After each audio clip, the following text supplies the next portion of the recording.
There's always the danger in a Christian majority country that we confuse our faith with our politics. And that is to say, we end up with a situation where we assume that Christianity is the default. Christianity should be hegemonic. Christians should be in control, and anything beyond that is unacceptable.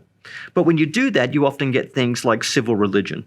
You get cheap discipleship. You get cultural Christianity.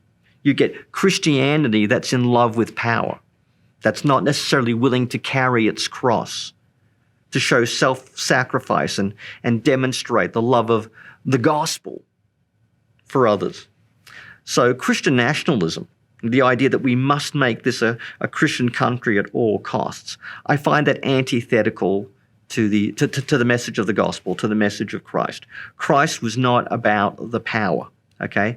He didn't want to become the empire. He wanted to be an alternative to the empire of his day. And I think it's very important we don't forget that. You know, we're not here to establish a Christian civilization.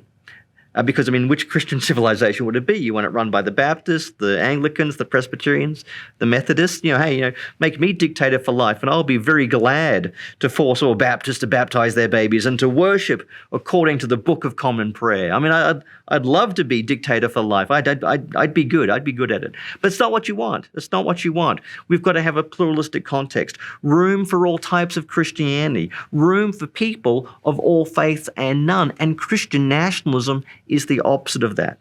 Instead of loving your neighbor, you want to dominate your neighbor. And that's not what Christ teaches, and that's not the direction we should ever want to go.